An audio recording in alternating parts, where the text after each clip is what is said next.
안녕하세요, 여러분. 중년의 건강, 파트너 건강은 늘 도망가입니다.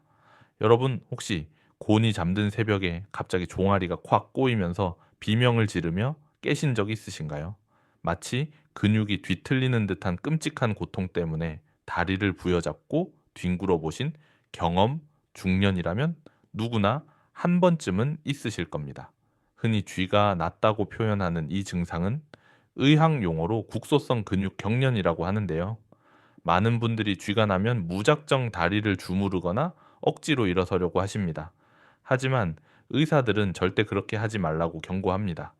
잘못된 대처는 오히려 근육 파열이나 인대 손상을 불러와서 며칠 동안 걷지 못하게 만들 수도 있기 때문입니다. 오늘 영상을 끝까지 보시면 쥐가 났을 때 단 10초 만에 통증을 없애는 기적의 응급처치법과 매일 밤 여러분을 괴롭히는 쥐를 평생 오지 않게 만드는 비법을 확실하게 배우시게 될 겁니다. 본격적인 이야기에 앞서 여러분께 하나만 여쭤보겠습니다. 여러분은 주로 언제 쥐가 많이 나시나요? 1번 자다가 기지개를 켤 때 갑자기, 이번 등산이나 운동 중에 갑자기. 여러분의 경험을 지금 댓글로 남겨주세요.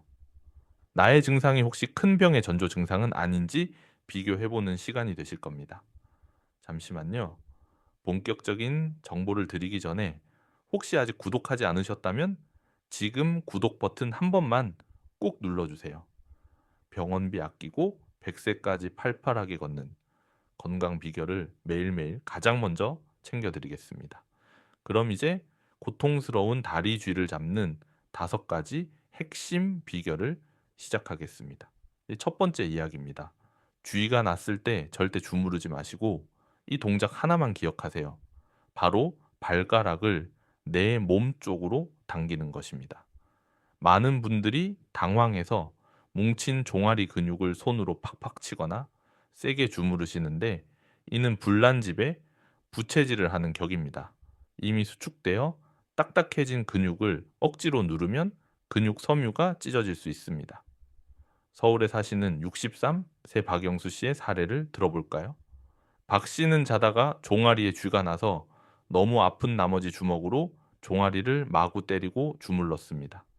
통증은 조금 가라앉았지만 다음날 아침 박 씨는 땅을 디딜 수 없을 정도로 종아리가 퉁퉁 붓고 시퍼렇게 멍이 든 것을 발견했습니다. 병원에 갔더니 근육 파열 진단을 받고 한 달 동안 깁스를 해야 했습니다. 의사는 쥐가 났을 때는 근육을 늘려주는 스트레칭이 최우선이라고 강조했습니다. 다리를 쭉 펴고 발가락을 손으로 잡아 내 얼굴 쪽으로 지그시 당겨주세요. 손이 닿지 않는다면 수건을 발바닥에 걸어서 당기셔도 됩니다. 이렇게 하면 수축된 비복근이 즉시 이완되면서 거짓말처럼 통증이 사라집니다. 두 번째 이야기입니다. 밤마다 찾아오는 불청객 야간 다리 경련의 진짜 원인은 마그네슘 부족이 아닐 수도 있습니다. TV에서 눈 밑이 떨리거나 쥐가 나면 마그네슘을 먹으라고 하도 많이 들어서 쥐만 났다 하면 마그네슘 영양제부터 찾는 분들이 많습니다. 하지만 한국인의 식단 특성상 콩이나 두부 잡곡 등을 통해 마그네슘을 충분히 섭취하는 경우가 많습니다. 오히려 진짜 원인은 수분 부족과 전해질 불균형일 확률이 훨씬 높습니다. 대구에 거주하는 70세 이정숙 할머님은 좋다는 해외 직구 마그네슘을 1년 넘게 드셨지만 밤마다 쥐가 나는 증상은 전혀 나아지지 않았습니다. 대학병원 검사 결과 할머님의 문제는 만성 탈수였습니다. 평소 화장실 가는 게 귀찮아서 물을 거의 드시지 않고 짠 반찬을 즐겨 드셨던 게 화근이었습니다. 의사의 처방은 영양제가 아니라 하루 7잔 이상의 미지근한 물과 이온 음료였습니다. 놀랍게도 물 섭취를 늘리고 자기 전에 따뜻한 물 한 잔을 마시는 습관을 들이자 일주일 만에 거짓말처럼 쥐가 사라졌습니다. 우리 근육은 수분이 부족하면 신경신호 전달에 오류가 생겨 제멋대로 수축합니다. 영양제보다 물 한 잔이 더 강력한 치료제일 수 있습니다. 세 번째 이야기입니다. 쥐가 자주 난다면 하지 정맥류를 의심해 봐야 합니다. 겉으로 핏줄이 튀어나오지 않았다고 안심하시면 안 됩니다. 이를 잠복성 하지 정맥류라고 하는데요. 다리의 정맥 판막이 고장 나 혈액이 심장으로 올라가지 못하고 다리에 고이게 되면 근육 안의 압력이 높아지면서 신경을 건드려 쥐가 발생합니다. 인천에 사시는 58, 새 김미경 씨는 겉보기에는 다리가 매끈하고 깨끗했습니다. 하지만 밤만 되면 다리가 터질 듯이 아프고 쥐가 나서 잠을 설쳤습니다. 단순히 피곤해서 그렇겠거니 하고 파스만 붙이다가 증상이 허리 통증으로까지 번져 정형외과를 전전했습니다. 하지만 원인을 찾지 못하다가 혈관 외과에서 초음파 검사를 해보니 다리 깊은 곳의 혈관이 심각하게 역류하고 있었습니다.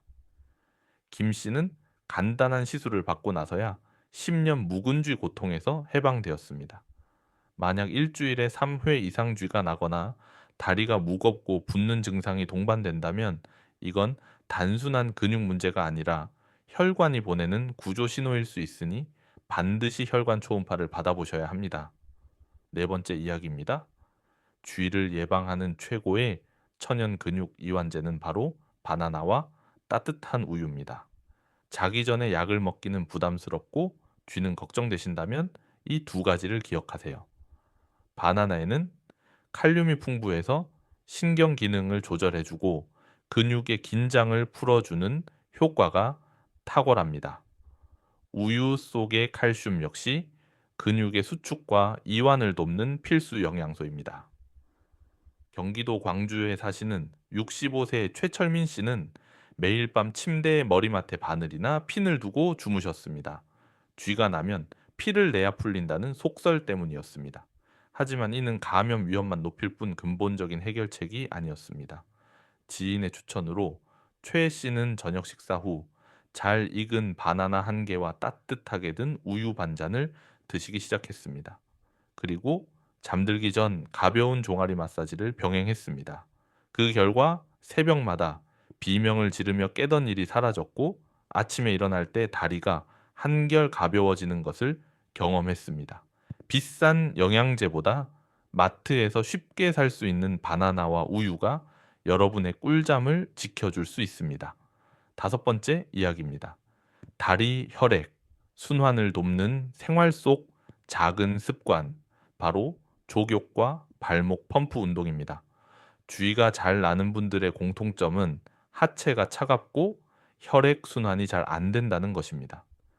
이를 해결하는 가장 쉬운 방법이 자기 전 15분 족욕입니다. 40도 정도의 따뜻한 물에 발목까지만 담그고 있어도 전신의 혈액 순환이 좋아집니다. 시간이 없다면 누워서 하는 발목 펌프 운동을 추천합니다.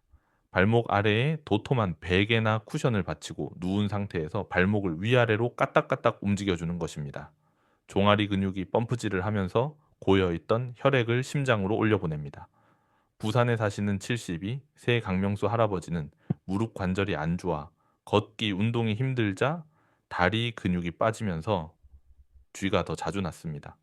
할아버지는 무리한 운동 대신 TV를 보면서 수시로 발목을 까딱거리고 저녁에는 대야에 따뜻한 물을 받아 족욕을 했습니다. 한 달 뒤 할아버지는 다리에 온기가 돌고 쥐가 나는 횟수가 한 달에 한두 번으로 확 줄어들었다며 기뻐하셨습니다. 돈도 안 들고 힘도 안 드는 이 작은 습관이 여러분의 밤을 평화롭게 만듭니다. 자, 오늘은 자다가 우리를 깜짝 놀라게 하는 불청객 다리 쥐를 잡는 법에 대해 알아봤습니다. 오늘 내용 핵심만 다시 정리해 드릴게요.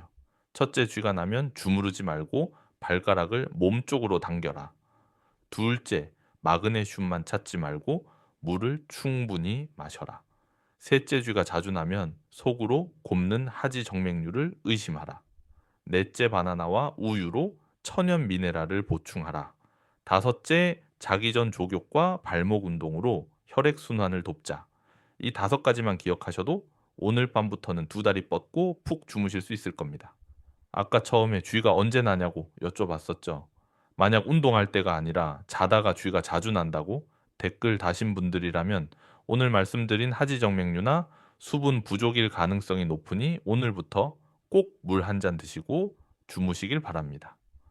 오늘 영상이 도움이 되셨다면 밤마다 다리 주물러 주느라 고생하는 남편이나 아내 그리고 부모님께 꼭 공유해 주세요. 여러분의 건강한 잠자리를 응원합니다. 건강은 늘 도망가 채널 구독과 좋아요 잊지 마세요. 감사합니다.